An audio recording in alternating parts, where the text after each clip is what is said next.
자, 또 이어서 진행하도록 하겠습니다.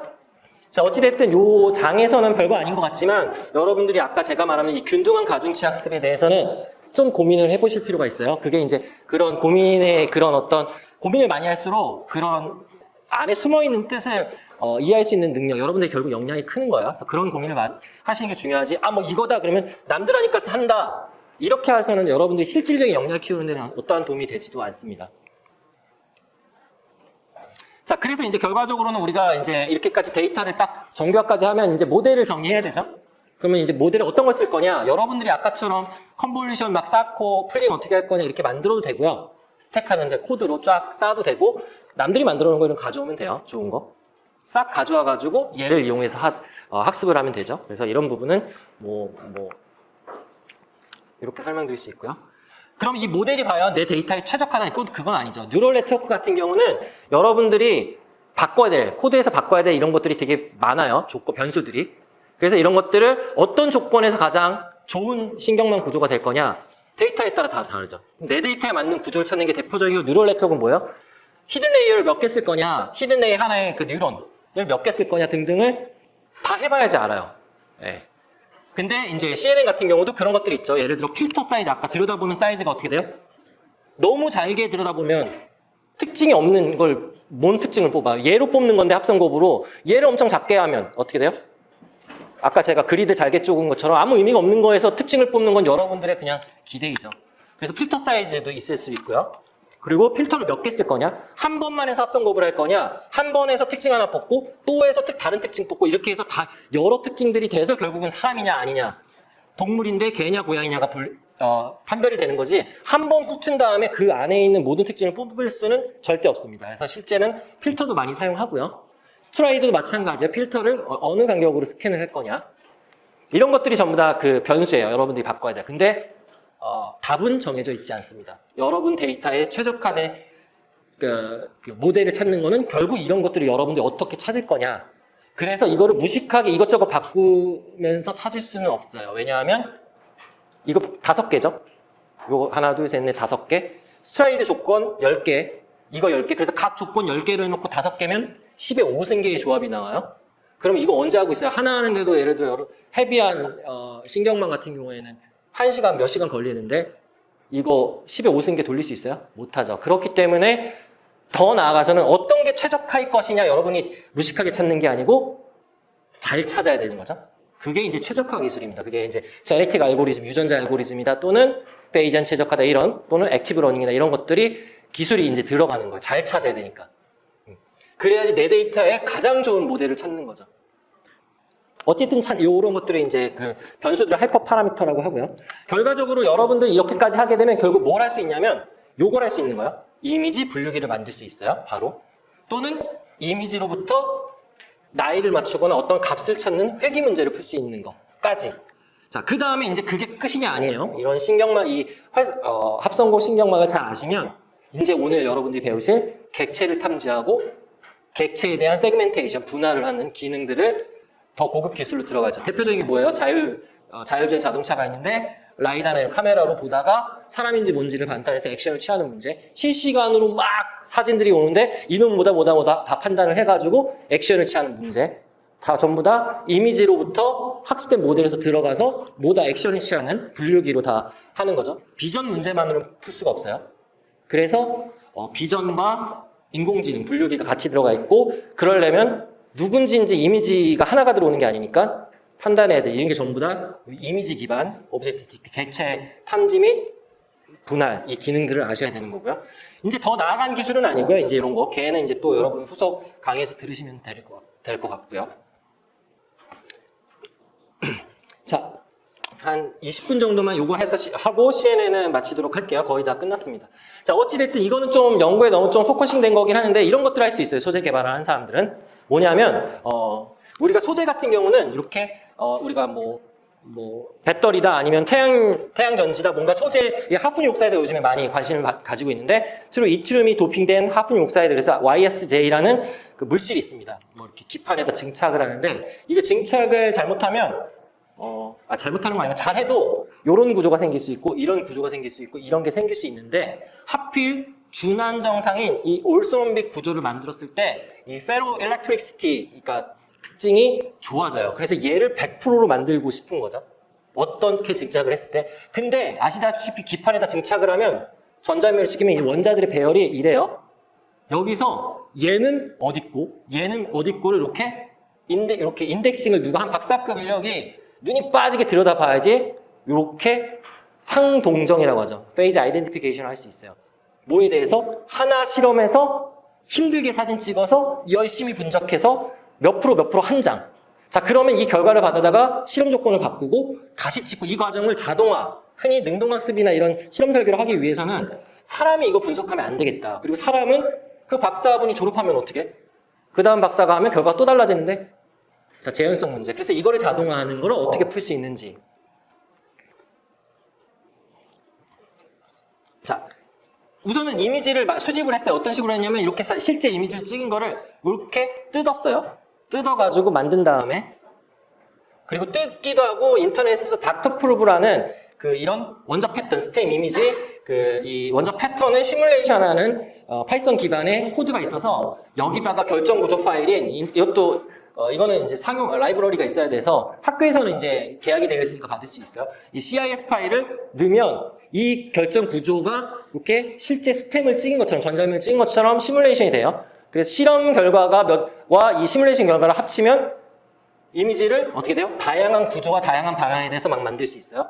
그런 다음에 우리가 이런 데이터 어그멘테이션, 데이터를 막 증강하겠죠. 이 데이터를 로테이션하고 플립하고 막 이렇게 해서 이 데이터를 최대한 많이 확보를 해야 돼요. 예를 들어서 11개 클래스니까 올소론빅 구조에 대한 결정 구조를 만들어가지고 넣어서 시뮬레이션하고 올소에 대한 분석된 결과에서 크롭해가지고 이미지에서 올소 그룹, 그리고 모노 그룹, 그리고 올소인데 다른 방향의 오리엔테이션을 가진 애들을 다 해서 총 11개의 클래스, 11개를 분류할 수 있는 모델, 분류기를 만들어야 되는 거고요. 이렇게 딱 원 이미지를 가져왔을 때 464장밖에 안 됐어요. 근데 이런 증강을 해서 몇 장? 약 10만 장으로 뻥튀기 할 수 있어요. 이게 뭐다? 이미지의 가장 큰 장점이라고 말씀드렸죠. 증강이 실수보다는 용이하다. 컴퓨터가 다른 이미지인 것처럼 속이면 되니까. 자, 그런 다음에 뭔가는 전략을 세워가지고 뭐 좀 이렇게 순서대로 만들어가지고 막 분류기를 만들었겠죠? 그리고 그런 다음에 결국 분류기에 대한 결과를 어떻게 판단할 건지 이거는 지금 보시면 이해가 안 되고 좀 이따가 제가 분류기에서 정확도를 평가하는 기준에 대해서 여러분 고민하셔라 하는 파트에서 다시 설명드릴 거예요. 어쨌든 분류가 잘 됐는지 안 됐는지 분류기가 나온 결과가 좋은지 안 좋은지를 판단하는 기준을 마련해서 어쨌든 분류기를 학습을 한 다음에 이게 눈이에요. 사람 눈. 요만큼만 볼 수 있어요. 인공지능 분류기가. 요만큼 떼가지고 분류기에 넣고 떼서 넣고 이런 식으로 해서 쫙 스캔을 하는 겁니다. 우리 보통은 분류기는 어떻게 돼요? 이미지 한 장을 딱 넣으면 모다가 나오죠. 근데 아시다시피 이 이미지 한 장에는 뭐예요? 여러 페이지가 섞여 있죠. 그러니까 결과적으로는 뭐예요?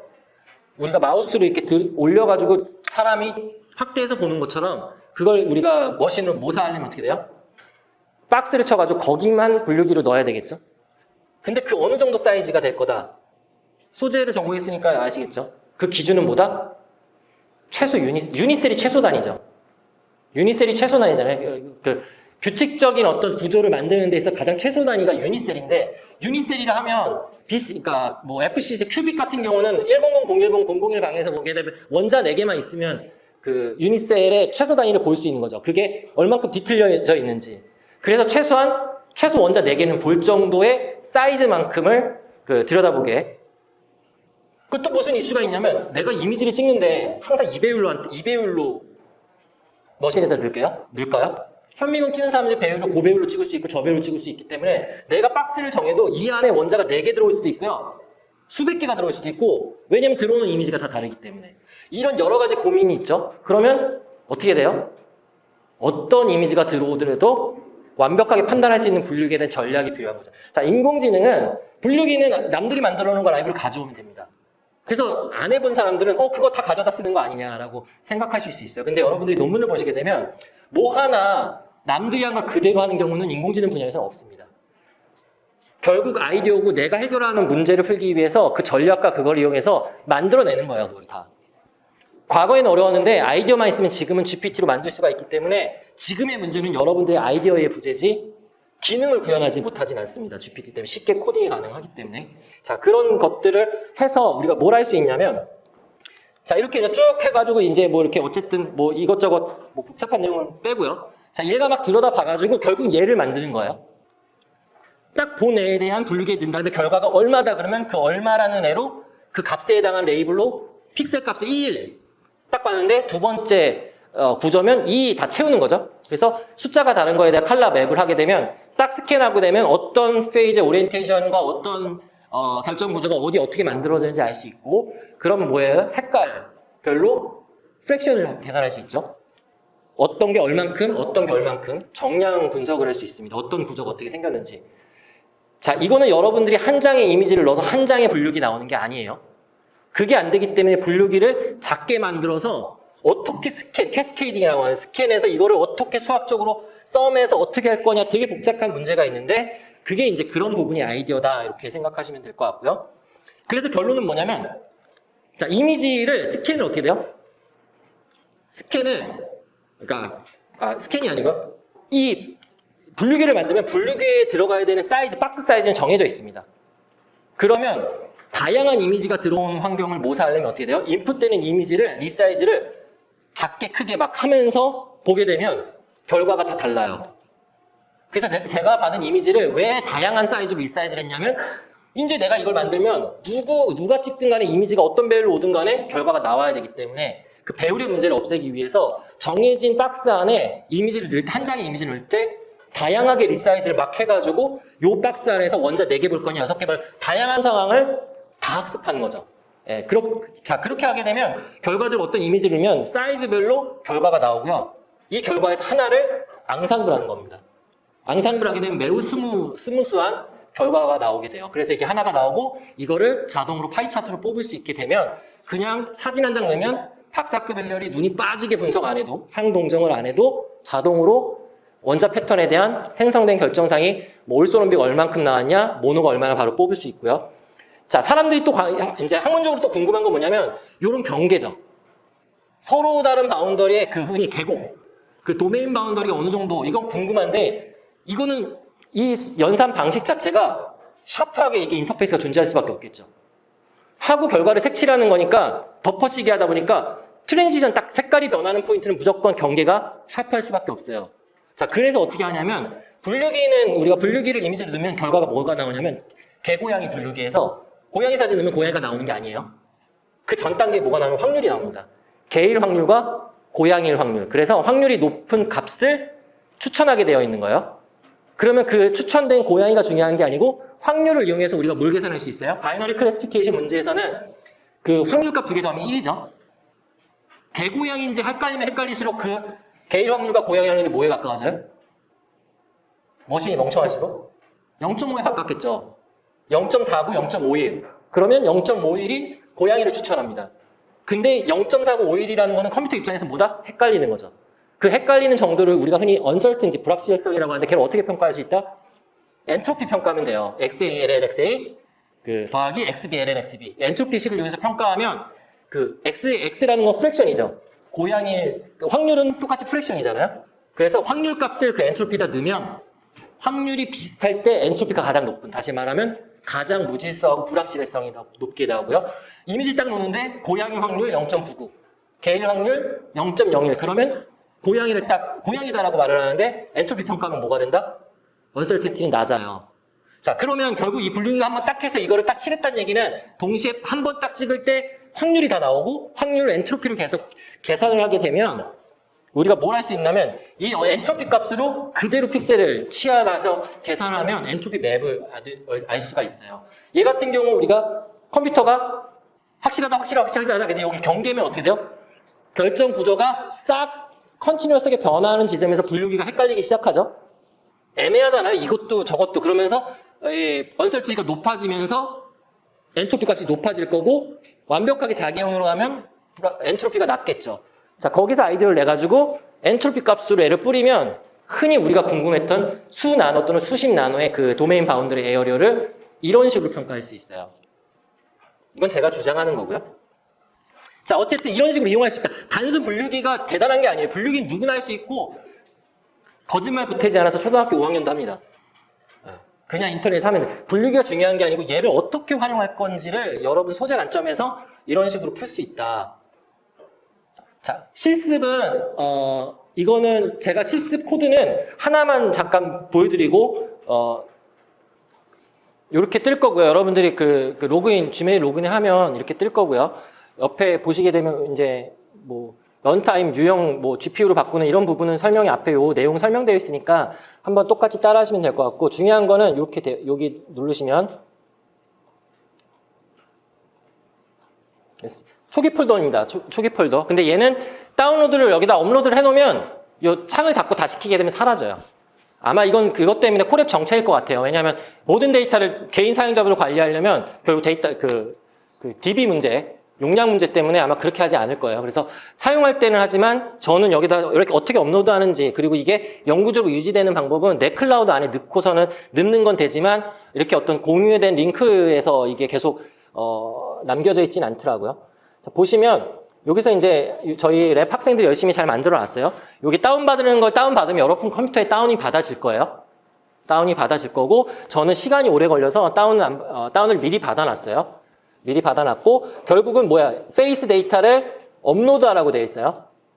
그러면 여기 보면 요 모든 예제는 요 샘플 데이터 그 폴더에다가 다 업로드하면 됩니다. 어디 타고 들어갈 필요 없어요. 그럼 여기 우측을 누르시면 업로드라는 게 있잖아요. 업로드를 하면 지금 이 예제는 페이스 데이터와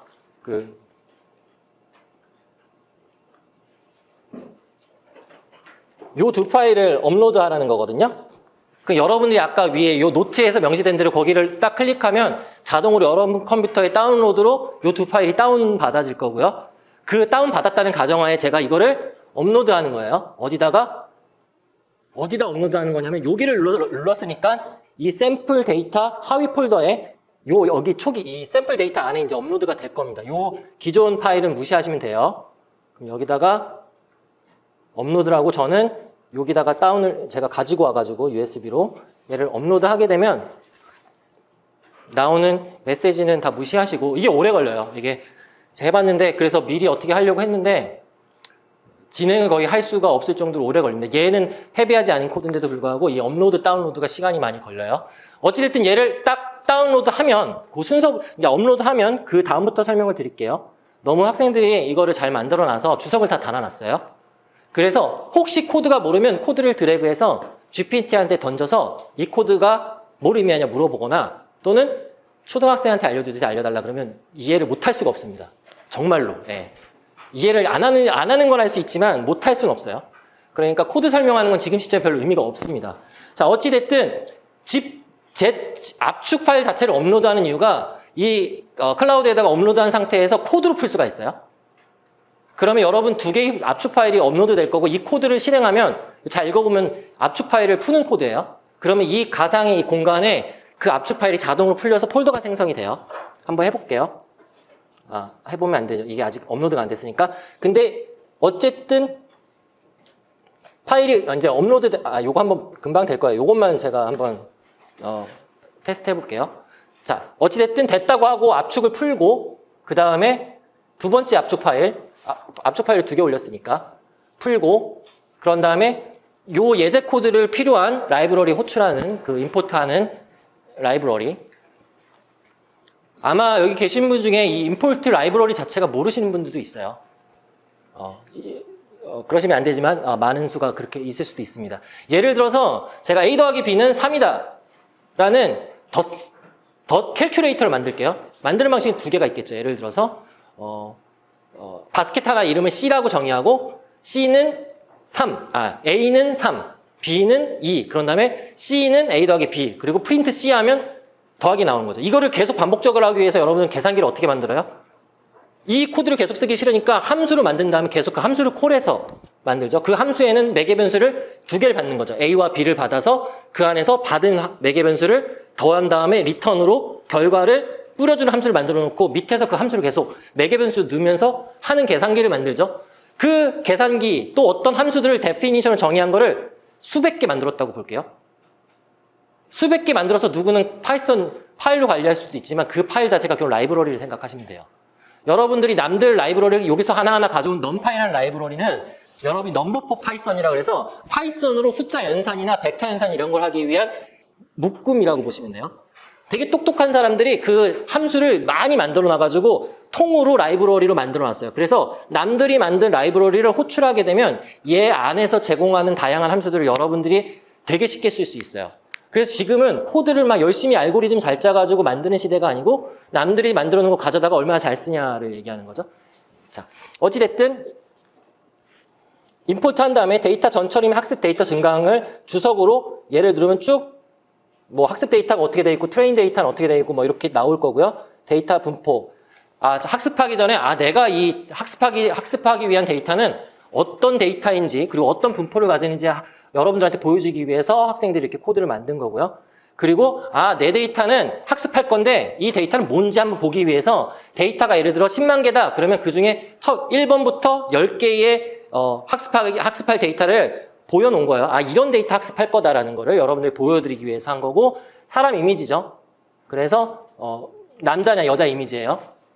남자 이미지에는 답이 메일이라고 달려 있을 거고 여자 이미지는 피메일로 달려 있겠죠. 근데 숫자로 달려 있었겠죠. 0 또는 1 기타 등등. 자, 이런 애를 학습해서 학습할 건데 그 다음에 이제 데이터는 봤으니까 모델을 이제 만들 겁니다. 그래서 쭉 모델을 만들어서 어떤 모델 구조를 가지고 있는지를 뿌릴 거고 그런 다음에 실제 모델을 학습할 건데 다 주석 처리해놨죠. 그리고 여러분들한테 그 학습 모델을 아마 압축을 풀면 사전에 제가 학생이 학습해놓은 모델이 그 압축이 풀려요. 왜냐면 이게 시간이 오래 걸리기 때문에 모델 학습하고 모델 저장해서 저장된 모델을 로드하면 너무 이게 진행이 안 되기 때문에 업로드 파일에 여러분들 다운로드 파일에 이미 학습된 모델이 있다. 그래서 얘는 주석 처리돼 있는 거는 그냥 패스하면 됩니다. 넘어가시고 다 됐죠. 순서대로 해볼게요. 자, 업로드가 됐습니다. 업로드 된 거는 여기서는 지금 실시간으로 안 보이고 얘를 닫았다가 내리면 그때 보여요. 그럼 여기 페이스 데이터셋하고 이게 업로드 된 게 보이실 거고 그럼 다시 위로 올라가서 하나하나 눌러볼게요. 제가 미리 눌러놨기 때문에 이미 예제가 다 실행이 되어 있는 건데 다시 눌러보면 자, 압축이 풀렸습니다. 압축이 풀리면 다시 한번 보면 여기 페이스 데이터셋이 이렇게 생긴 걸 볼 수 있죠. 압축 푸는 코드고요. 물론 이 압축하지 않고선 이 폴더 안에 폴더 만들고 그 자체를 업로드할 수 있어요. 근데 되게 오래 걸리겠죠. 두 번째 압축 풀면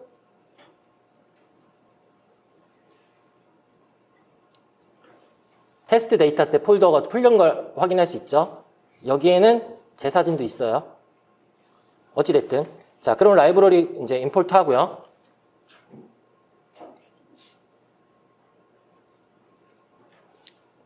임포트 됐고 그 다음에 데이터 전처리 누르고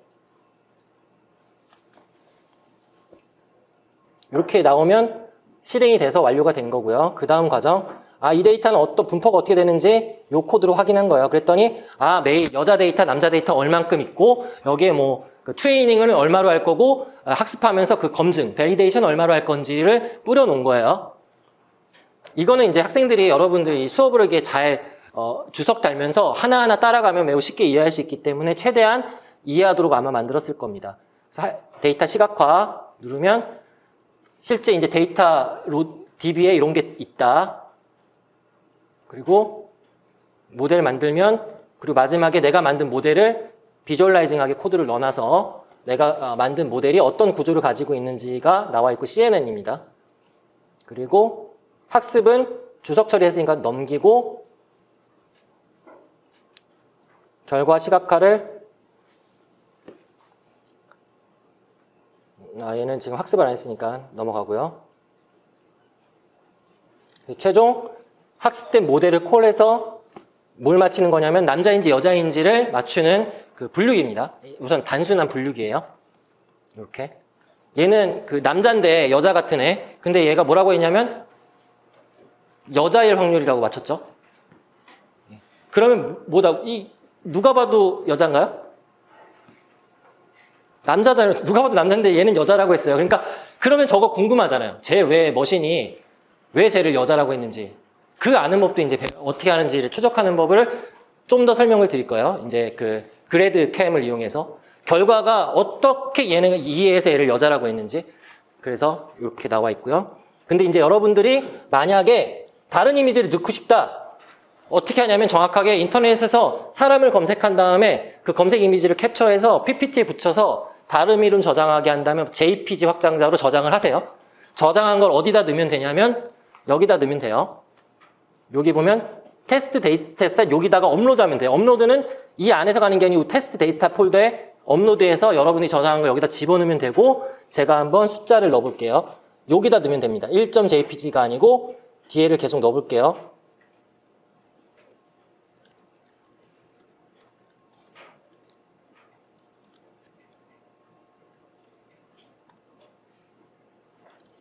폴더에 있는 파일을 폴더 자체를 읽어라 하면 좋은데 이 코드는, 다음 코드는 폴더에 있는 모든 이미지를 읽어서 평가하게 되어 있는데 얘는 리스트에서 이렇게 일일이 인식하게 이렇게 적게 해놔가지고 어쩔 수 없이 이렇게 칠게요.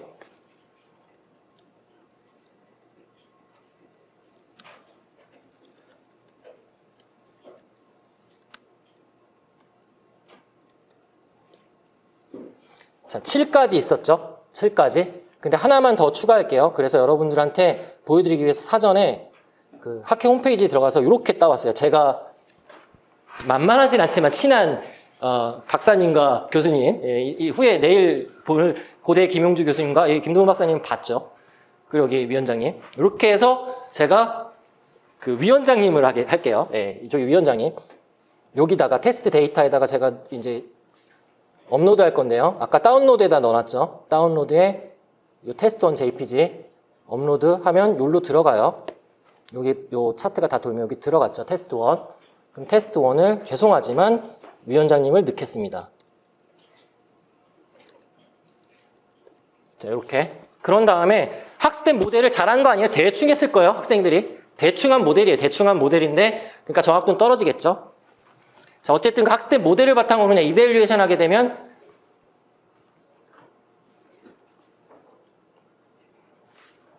남자, 여자, 얘 알죠? 얘는 원래 아이돌이죠. 근데 남자 같은 여자죠. 얘 이름 뭔지 모르는지 모르겠지만 얘 지금도 아이돌인지 모르겠는데 하여튼 쟤를 남자라고 했어요. 저 남자. 얘는 왜 여잔지 잘 모르겠어요. 근데 이거는 여자가 아닙니다. 여자인지 남자인지인데 뭐라고 말씀드렸어요? 분류기는 확률이 높은 애를 추천한다고 그랬죠. 51%니까 나머지가 49%로 뭐라는 얘기예요? 남자란 얘기죠. 근데 51%가 높으니까 female이라고 답을 준 것 뿐이에요. 이거는 그 코드상의 출력의 문제이니까 둘 다 확률을 뽑을 수도 있어요. 이 얘기는 컴퓨터는 이게 헷갈린다는 얘기예요. 그쵸? 남자인지 여자인지. 근데 얘는 100% 밀고 있다는 얘기죠. 여자라고. 저 그 화장톤과 입술의 색깔 톤을 잘못 특징을 뽑은 게 아닌가 싶긴 해요. 남자가 화장하는 이미지가 그 데이터베이스에 없었던 거죠. 근데 남자 화장시켜서 사진 찍어서 넣으면 어떻게 돼요? 남자도 화장을 할 수 있구나라는 걸 인지하는 순간 저 화장했다고 여자라고 하진 않아요. 자, 그런 개념을 가지셔야 된다는 거예요. 얘는 일본의 누군데 얘도 남자일 거예요. 일본의 무슨 누군데 학생들이 찾아오는데 누군지 모르겠어요. 하여튼 얘는 왜 남자인지 모르겠네요. 위원장님 이름을 잘못 넣었나? 테스트1 JPG. 죄송합니다. 이렇게 테스트1이죠. 다시 할게요.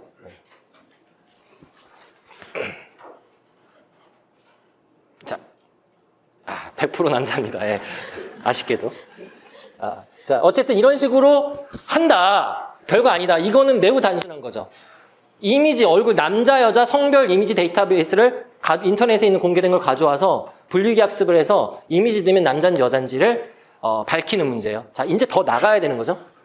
더 나가야 되는 건데 그거를 보이기 위해 제가 미리 띄워놓을게요. 이거는 제가 중요하게 설명하는 파트이기 때문에 이거는 해야 되기 때문에 그 다음 예제. 나이 획입니다. 이게 중요합니다. 이거를 개념을 이해하시는 게 중요해요.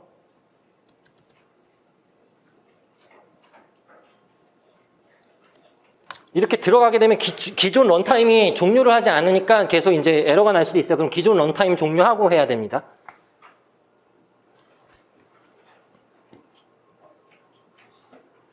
자, 똑같아요. 런타임을 아마 초기 디폴트는 얘네들 자원 관리 때문에 CPU로 돼 있을 거예요. 근데 저희는 이미지를 지금 예제로 다루기 때문에 이미지 학습은 무조건 GPU로 해야 돼요.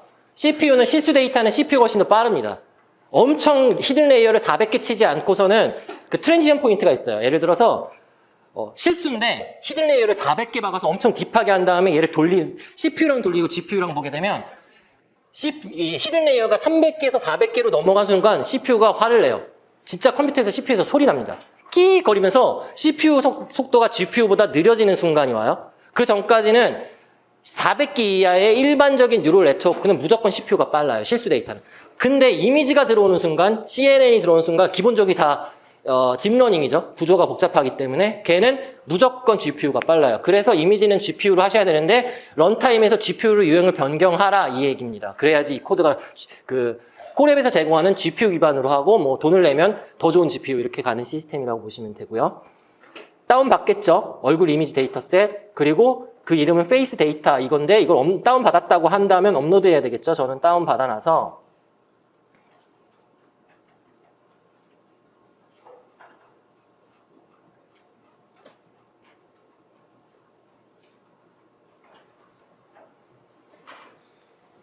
이게 좀 오래 걸려요.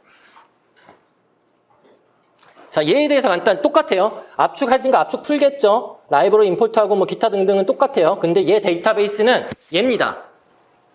이미지가 들어있고 답이 남자 여자가 아니고 이미지가 들어있고 답이 나이예요. 즉 얘는 뭐예요? CNN으로 회귀 문제를 푸는 거죠. 분류 문제가 아니고.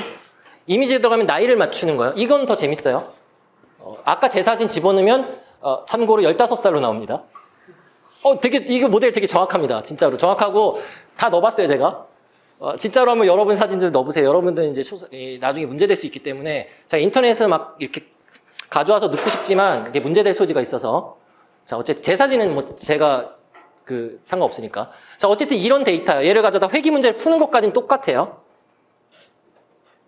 쭉쭉쭉 모델 정의하고 얘도 모델이 헤비해서 주석 처리해 놓은 거고요. 그리고 모델 자체가 업로드가 될 거고 얘가 중요합니다. 얘는 뒤에 코드가 뭐가 있냐면 추가로 그래드캠이 붙어 있어요, 뒤에.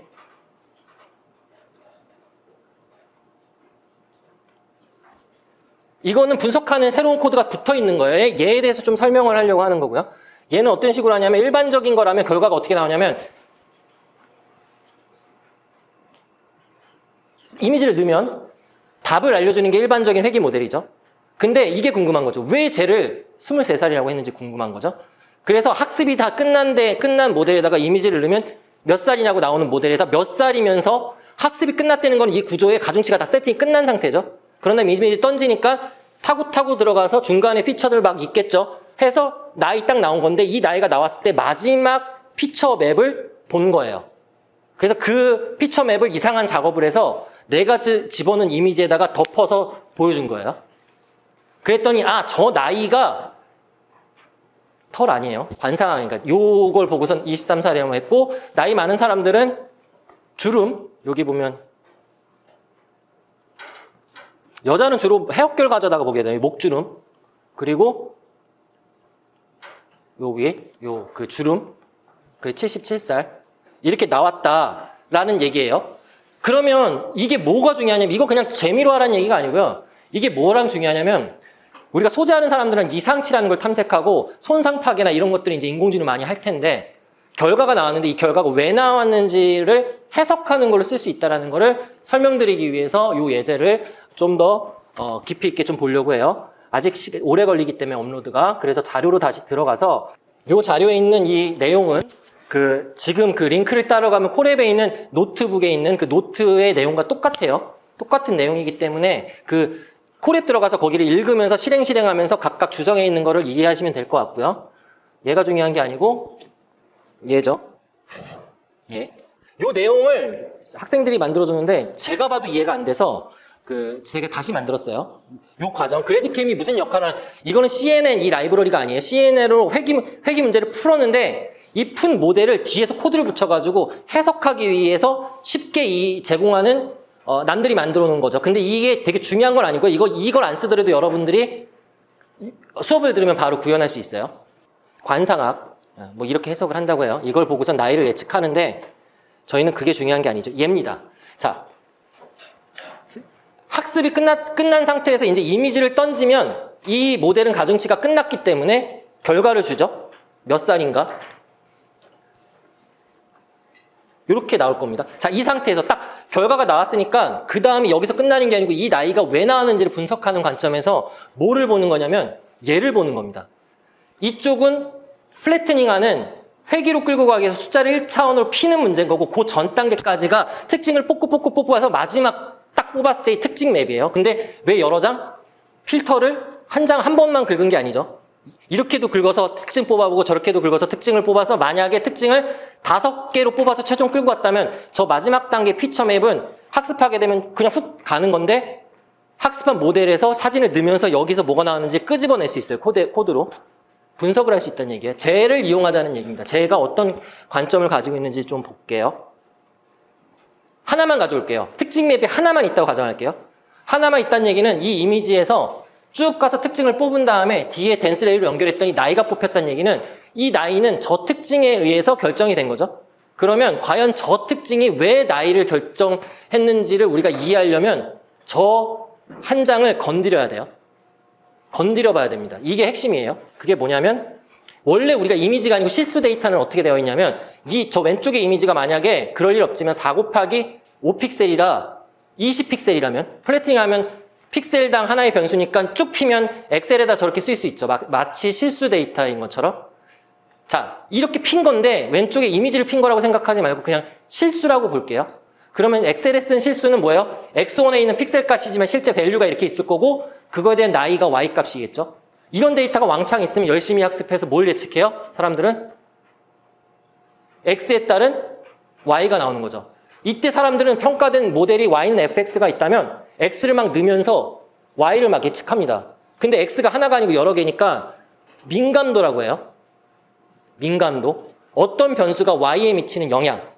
그래서 실제 민감도는 논문 쓸 때 우리가 어떤 학습한 후에 어떤 변수가 결과에 어떤 영향을 미치는지를 따로 분석하기 위해서 학습한 모델에다가 나머지 변수를 픽스하고 하나만 쫙 바꿔서 Y 값을 딱 평가해서 Y에 큰 영향을 미치면 탄소가 어디 강도에 어떤 영향을 미친다. 무슨 변수가 이걸 분석하는 거를 민감도 평가라고 합니다. 머신러닝 한 후에 평가하는 방식이에요. 그러려면 어떤 식으로 하냐면 우리가 나머지 변수 고정하고 X2만 저렇게 2, 4, 6, 14로 바꾸고 그죠? 나머지 고정하면 그때 Y가 저렇게 나오겠죠? 그러면 편미분하듯이 다른 변수는 고정한 상태에서 X축에다가 저 X2만 놓으면 Y값이 그려지겠죠? 자, 거기까지는 이해되시죠? 이렇게 하게 되면 이거 머신러닝 모델에다가 데이터 몇 개 넣은 거예요? 4개 넣은 거죠. 윗줄 넣고 Y 예측하고 이렇게 예측한 거죠. 실제 그걸 해요. 그러면 다른 변수들, X2를 제외한 변수는 고정된 상태에서 나머지 X축은 우리가 바꾸고자 하는 변수 X2로 놓을 수 있고 그렇게 했더니 Y가 어떻게 됐다? 48, 50 이게 빨간색처럼 올라가더라. 자, 그러면 X2가 Y에 뭐라고 얘기할 수 있어요? Y2 증가에 영향을 미치는 변수다. 저게 크게 올라가게 되면 더 강하게 영향을 준다. 판단할 수 있겠죠. 자, 이것까지가 일반적인 민감도 평가하는 건데 이제 볼게요. 첫 줄만 있는 거죠, 처음에. 첫 줄만 있는 거니까 자, X2가 Y에 미치는 영향을 볼 때는 X2 포인트에서 뭘 하면 돼요?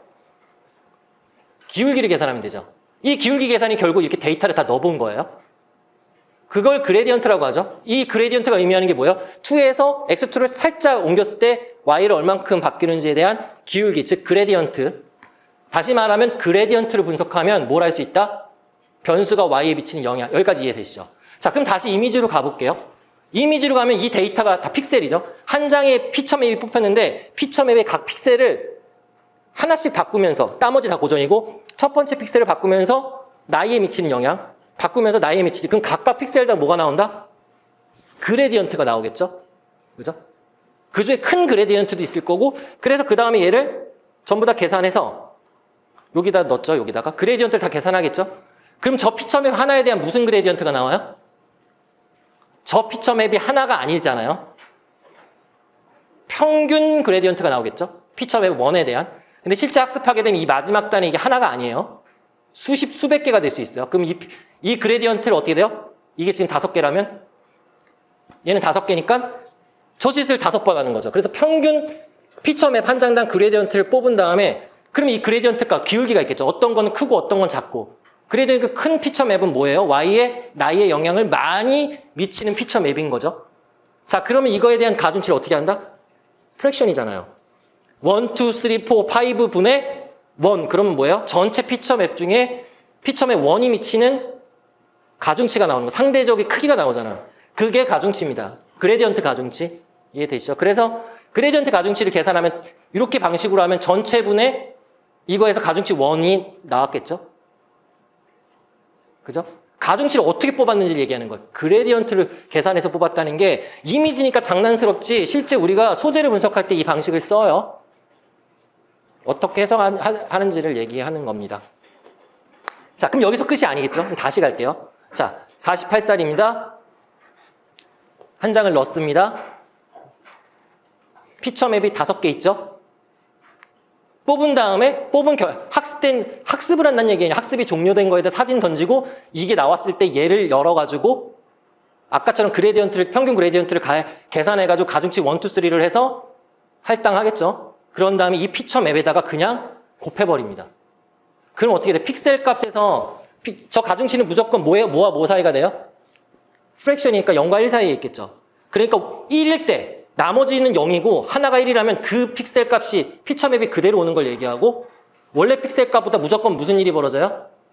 줄어들겠죠.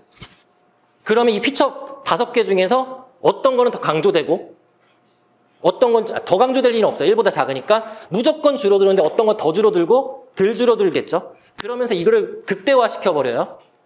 이해되시죠? 그러면 극대화시키면 어떻게 된다? 실제 픽셀 값에 이 원래 피처 맵에 픽셀 값이 달라지겠죠? 얘를 정교화해가지고 다시 합쳐버립니다. 그러면 이 특징이 뽑힌 것 중에 주요 피처가 살아나면서 이거를 컬러를 표현한 히트맵, 열지도처럼 그 활성화도, 지도가 나와요. 이 얘기는 뭐다? 회귀 모델에서 Y에 미치는 주요 피처를 뽑은 겁니다. 왜 이게 지금 이미지니까 그렇지만 우리가 마이크로 스트럭처인데 이런 미세구조를 넣었더니 강도가 얼마야? 그러면 여러분 전문가는 이 조직을 보게 되면 강도가 어떻게 되는지 알지만 모르는 사람들은 어디 때문에 강도가 이렇게 높아졌는지 모르잖아요? 그러면 이 짓을 하게 되면 뭐가 된다? 이 미세구조에서 어떤 부분이 강도의 주된 팩터다. 예를 들어 미세구조에 어떤 다양한 카바이드가 있더라. 뭐 이런 것들이 나올 수 있지 않을까요? 자, 이렇게 활용할 수 있는 이 눈을 가져야 됩니다. 이 눈은 여러분이 소재를 하는 사람이 개고양이 분류기 한다고 해서 우와 재밌다 이러면 안 된다라는 걸 얘기하는 거예요. 저게 왜 들어갔는지 어떻게 뽑히는지가 결국 단순한 문제를 풀린다라는 거죠. 그냥 하나하나 타고 들어간 거예요. 여러분 설명하기 위해서. 이런 경우는 우리 민감들이 이렇게 평가하니까 그레디언트니까 결국 이 그레디언트를 가져다가 이 짓을 해서 이렇게 만들어진다. 그 설명이 어디에 있는 거냐면 이 과정이 요거예요. 요거. 피처 맵이 있겠죠? 거기다가 가중치를 곱해서 어떻게 한 다음에 걔를 합친 다음에 원 이미지에다가 덮어 씌우면 Y에 미치는 주요 특징이 부각되면서 덮어 씌워지면서 그게 나이가 됐든 뭐가 됐든 혹시 이해되시나요? 간단하죠? 예. 자, 이거를 솔직히 말씀드리면 지금 이 과정을 코드에 동일하게 구현되는지 몰라요. 코드는 이 모델을 라이브러리를 아마 호출해서 그대로 썼을 거예요. 근데 내부적으로 이걸 구현하기 위해 코드로 만들어 놨겠죠. 근데 이 그레디언트를 뭐 테이프하고 해가지고 뭐 이렇게 미분 계산하는 방식의 차이는 있을 수 있지만 개념은 여기서 크게 벗어나지 않는다. 다행히. 자, 올라갔습니다.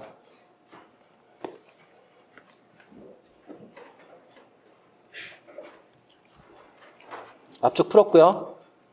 라이브러리 임포트 하고요.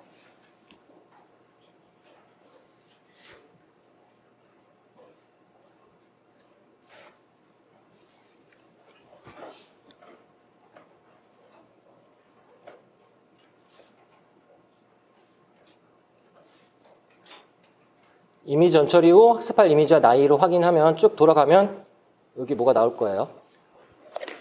이런 데이터를 학습한 거예요. 단순한 이미지와 그에 대한 나이 데이터를 학습해서 우리는 나이 예측 회귀 모델을 만드는 것까지는 일반적인 거고요. 그리고 이런 데이터를 잘 학습하기 위해서 이미지를 뻥튀기 하는 거예요. 돌리고 플립하고 그 과정을 나타낸 거고요. 미리 눌러놔도 돼요. 오래 걸리면 미리 눌러놔서 자동으로 다음으로 넘어가는 거고 이런 모델이고, 근데 주석 처리해서 실행은 안 할게요. 실행이 안 한다는 얘기는 이미 여러분이 업로드한 거를 윈집을 풀면, 압축을 풀면 사전에 저희 학생들이 모델 학습을 해놓은 모델이 있는 거예요. 그 최종 모델은 아닙니다. 예. 아마 대충 학습해놨을 겁니다. 자, 여기서는 테스트 폴더를 그대로 코드를 잘 보게 되면 테스트 데이터 디렉토리는 컨텐츠가 여러분 콜에 들어가면 초기 폴더고 샘플 데이터가 여기를 얘기하는 거고 이 안에 거기 안에 페이스 데이터 안에 다시 페이스 데이터 그리고 페이스 테스트 안에 이 안에 있는 테스트 데이터를 가져다가 지금 이제 그 나이 평가를 하는 거예요. 이 이미지를 불러서. 그럼 여러분들 나이 궁금하면 여러분 사진 여기다 집어넣으시면 돼요. 아, 내가 왜 노안인가 동안인가 보려면 여기다가 넣으면 여기는 폴더 자체의 파일을 포문으로 하나하나 긁어 와서 리스트에 태운 다음에 다 평가하는 거기 때문에 일일이 집어넣을 필요는 없습니다. 여기다 한번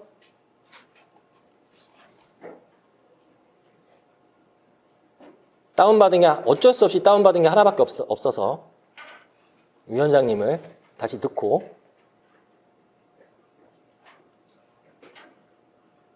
여기 있다.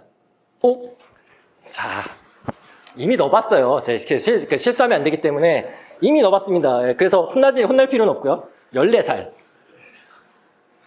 근데 뭘 가지고 이 관상학적으로 그 웃는 모습이 되게 그 동안이신가 봅니다. 네. 자, 이해되시죠? 네. 여러분 한번 사진 넣어보시면 될 것 같습니다. 네.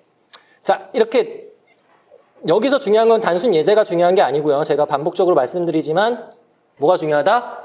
이 그래드캠에서 우리가 예측한 회귀 모델에서 이 결과에 대해서 우리가 어떤 관점에서 해석할지 아까 말 얼설티 불확실성 가져다가 이 결과를 믿어야 될지 말아야 될지도 있지만 이런 식으로 해서 전 단계의 그레디언트를 계산해서 이런 식으로 작업해서 우리가 어떤 정략적인 지표, 가중치를 프랙션을 뽑아서 그거를 누구는 더할 수도 있어요. 전 아까 어떻게 됐어요? 피처 맵에다가 더하는 방식이 있고요. 곱하는 방식이 있어요.